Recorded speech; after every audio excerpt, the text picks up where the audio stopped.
I just want to talk about the second part of this assignment. The first part is monoweight, and I want you to start thinking about how you're going to deal with the using line weight to talk about light direction and volume. So if you look at this PowerPoint slide, you've seen this before.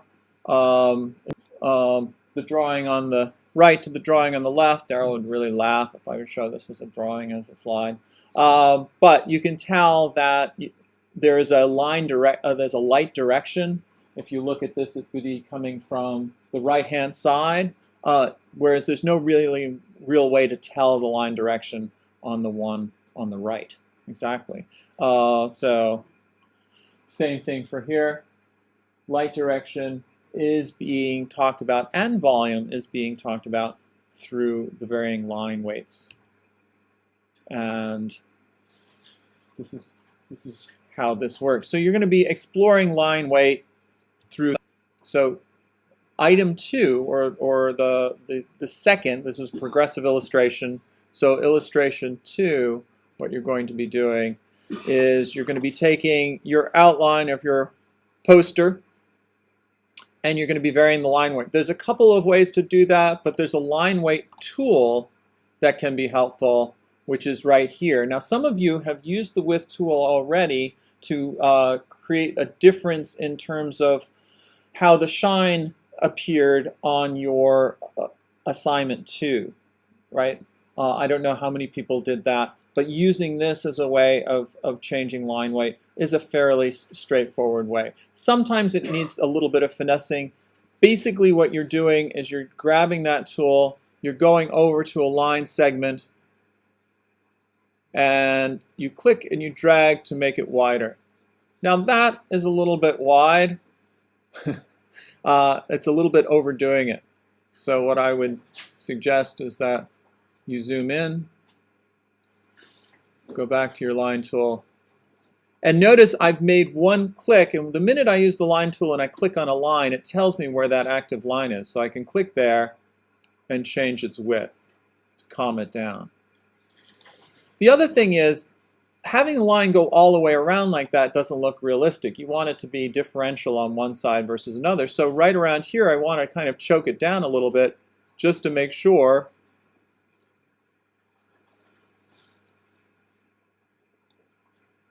that it's working. And then here, I'm going to bring it down so it's just a single line width. Right? And I might have to play around with that. I might have to zoom in. Go back to the tool. Bring it over.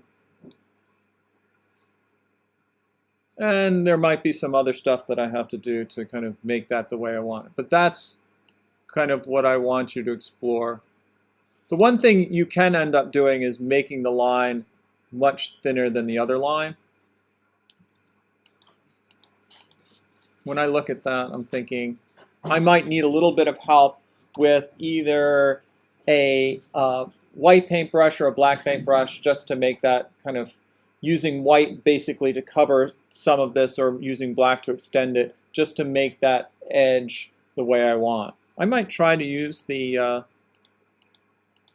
width tool and see if I can get it as close as possible.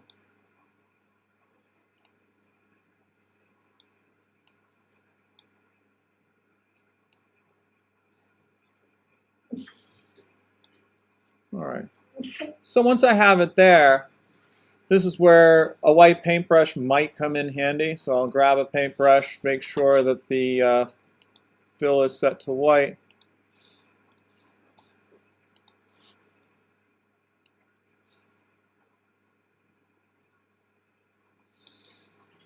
And then I can change the size.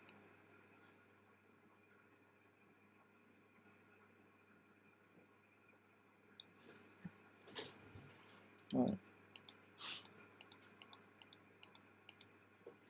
So now you're starting to talk about difference of line width. Now, already once I've done this, I've actually started talking about, it now becomes clear which way the light is coming from. Easy to do in terms of grapes as well. I mean, you just grab the line width tool,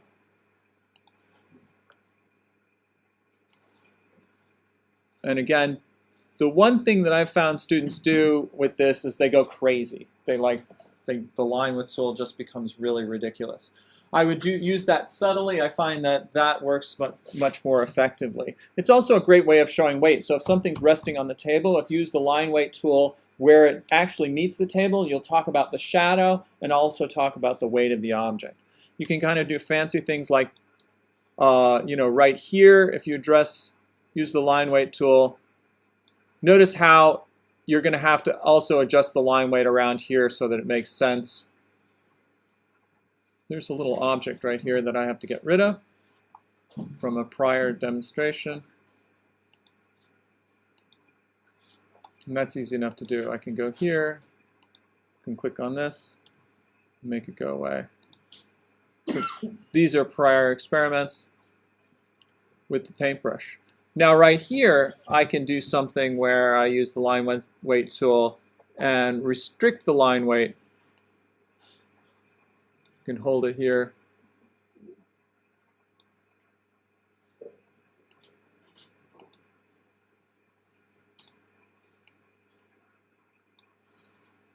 Right.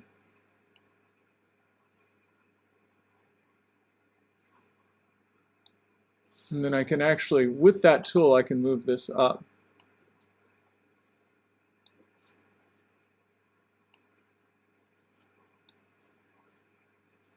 And see how that looks.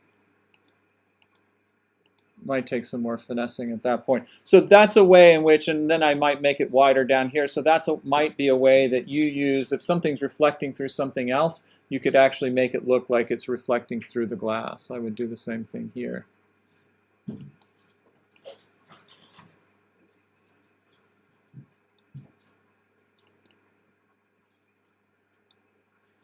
Cancel. All right. Takes a little zoom in, perfection in zooming in. All right. Go up here, I could do another one.